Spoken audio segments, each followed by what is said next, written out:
Welcome everybody to the most important workshop of the year, Holiday Stress. We have found in our office that so many times there are waves and cycles of people's pain and stress and dysfunction. And we can tell you that our bodies are intricately connected to everything. You know, we like to say the statement that anything that ever happens to your spine leaves an imprint on it. Well, everything in life has some component that affects our bodies. Our bodies may be able to handle them, they may not, and that's what we're going to kind of get into, what happens when it doesn't. So welcome to the Wellness Workshop, Think Well, Managing Holiday Stress. Let's dig right into that a little bit. So we have some goals. Some of the main goals that we have are to make sure, number one, that you do understand that, stress and how it affects your body. It absolutely is not just in your mind, it's not just in your body. It is a connection between your mind and your body, and it's chemical as well as it's electrical. We're going to revisit some of the tools that we've probably talked about this year and we'll continue to talk about with managing stress and reduction of stress. And hopefully we can stimulate you to make a plan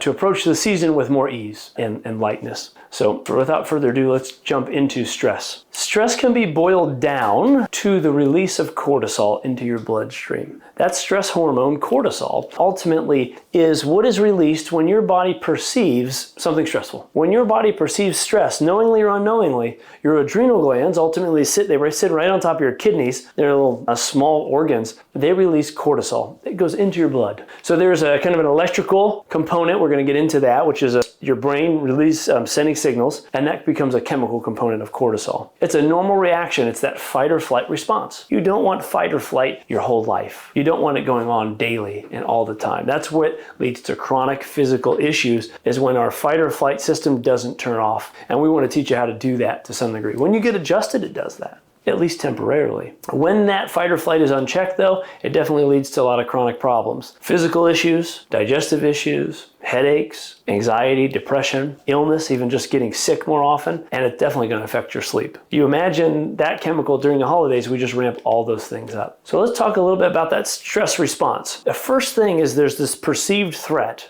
or challenge, right? Your brain, knowingly or unknowingly, has a threat. That stimulates the amygdala, but your hypothalamus ultimately is stimulated by the amygdala, and your hypothalamus is a major control center, relay center. It's relaying all kinds of information, but your hypothalamus, deep into the midbrain there, stimulates ultimately cortisol. So there's hormones that will then start to flood your system of cortisol, and your body is going to react physically to cortisol. Cortisol stimulates a lot of things to happen. Mentally, it actually can even affect your memory. Chronic, well, that's a problem.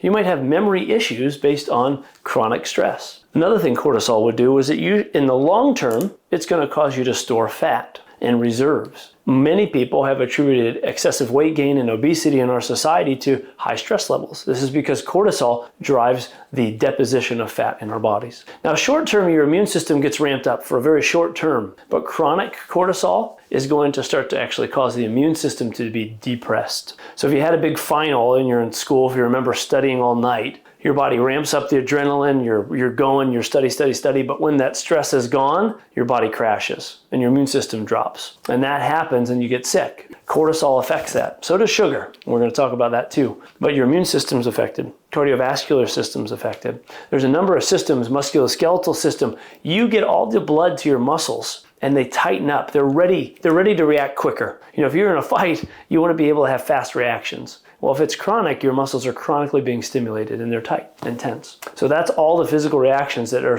stemmed on cortisol. You don't want to just shut cortisol down, but it needs to be controlled. So why does this season tend to seem like there's more stress? Well, there are three big reasons, ultimately three big reasons that's going to spike this cortisol and stress during this time. Your sleep routines are typically more disrupted. Sleep is disrupted.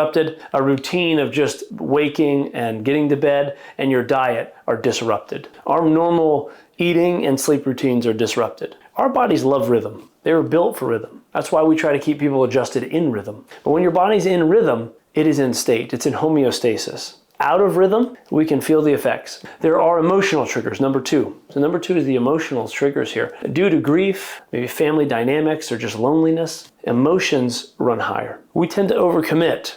During this time, we are shopping, we're buying gifts, we're hosting. There's more and more social events. And when that happens, our bodies are more disrupted. So stress is spiked to these three main things. Can you limit some of them? Maybe. Can you try to stay on routine? Absolutely. So we're going to try to talk about how to handle some of these processes. In 2023, a survey that was done found that 89% of US adults feel stressed during the holiday season. So we figured our patients are probably at least some sample of this.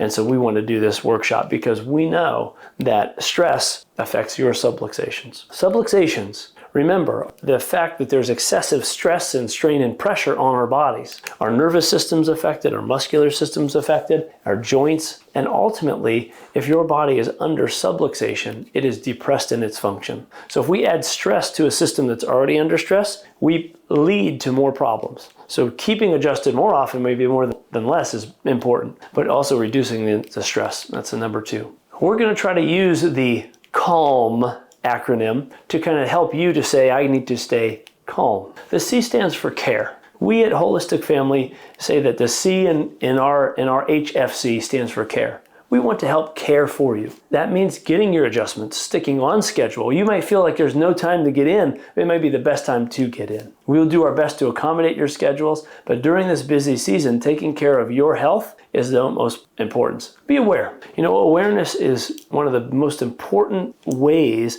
to help your body and your mind to stay aware of what it's trying to say. I say many times, if you have pain, it's your body saying, please pay attention. Are we aware of some of the issues that are going on in our body? Are we doing the body scans we talked about last week? If you don't know what that is, see last week's workshop. It is up. Journaling. What is in the mind comes through on your pen and that paper. And sometimes those things need to be just relieved from your mind, like a pressure valve. Starting your day off with gratitudes keeps you aware that there are good things. Limit. We usually get overstimulated. During the holidays, there's overstimulation in lots of ways. With people, with sugar, with alcohol, with screens, with noise. Overstimulation is key here. We need to limit it. Your body can handle a certain amount of stress, absolutely. But if it's day after day or too consistent, you're going to have to figure out how to limit some of those, or at least remove yourself so that there is a reprieve. You need to recover. Your body needs time to recover. So remember to limit. And lastly, be mindful. So calm, last M is to be mindful. Activities like breath work, prayer, and meditation are a huge, huge help. But being in state and inspiring can help you to be more aware of the situation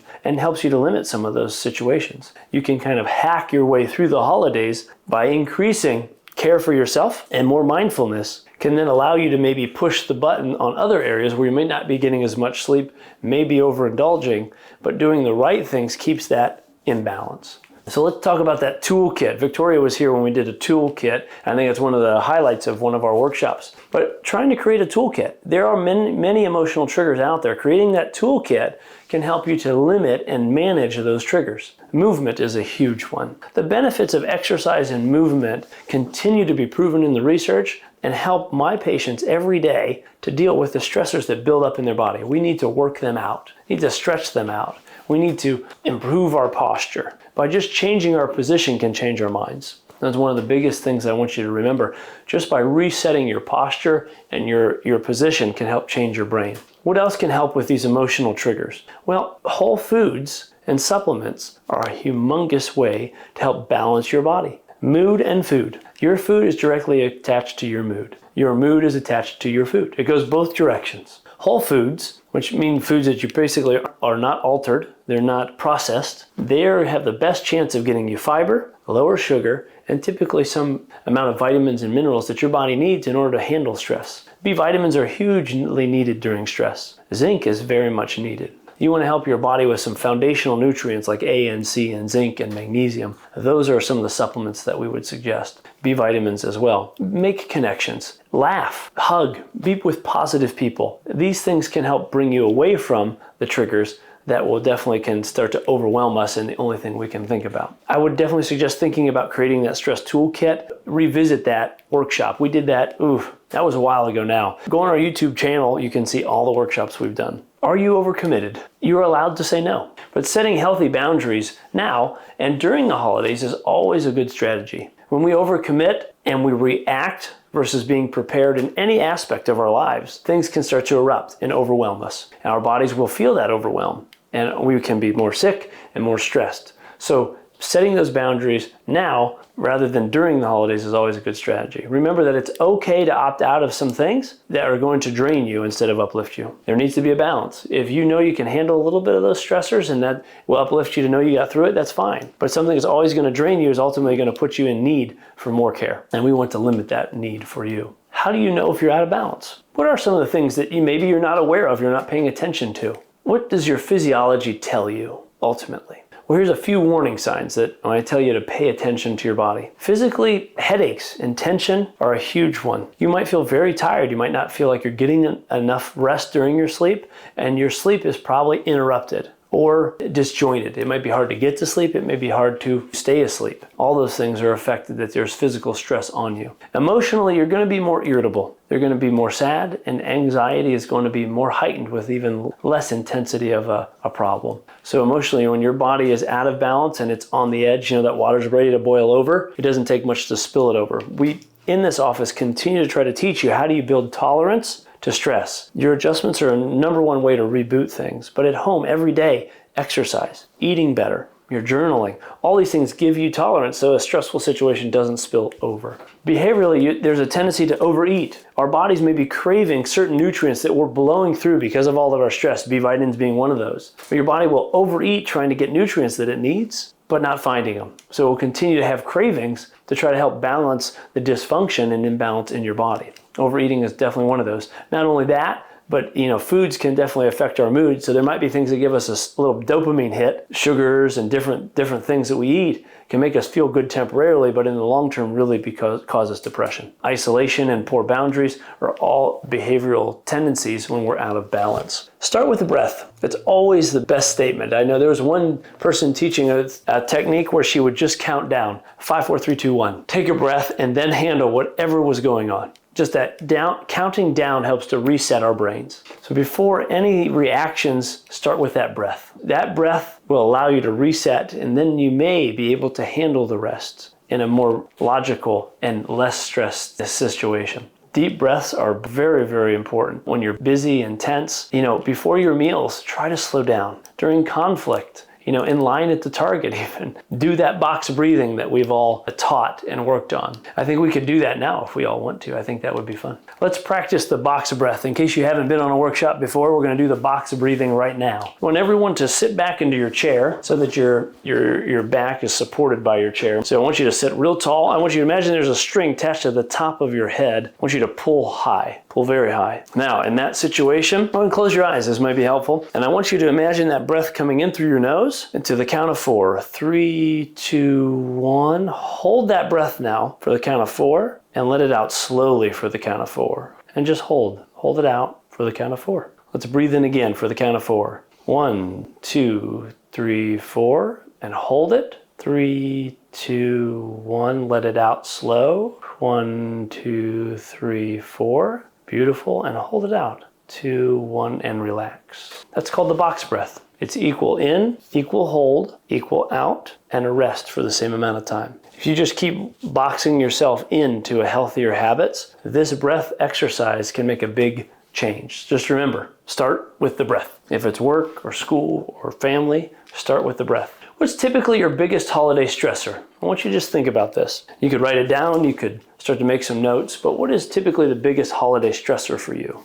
Is it emotional? Is it connections with people? Is it overcommitting? Is it the food? Is it the sleep? What is the big stressor? Think about it. We want to try to approach the season with ease. So when you grab that idea of what is that major stressor, how are you going to start to use the calm principles to approach this system with ease? Grab a piece of paper or your phone and just write down that one thing that you're going to try to make and manage your biggest stressor easier. What's that one thing you're going to do? Based on this workshop, what's that one thing? Are you just going to start with the breath? Are you going to try to do some limits? Are you going to take better care of yourself? Are you going to do some meditation or journaling? Are you going to just stay with awareness? Is the first thing out of bed you just being aware of how your body's feeling? Are you going to take a break every hour to just scan your body, to take some rest, to improve your posture? What are the things you're going to do? What's that one thing? Make sure you have your appointments booked for November and December. And know that you can always move them around, but don't miss them. Consider teaming up with a friend or a family member. That might be the last step here, is just to have support, to make healthier decisions during this season and supporting each other during this time. Because stress handled together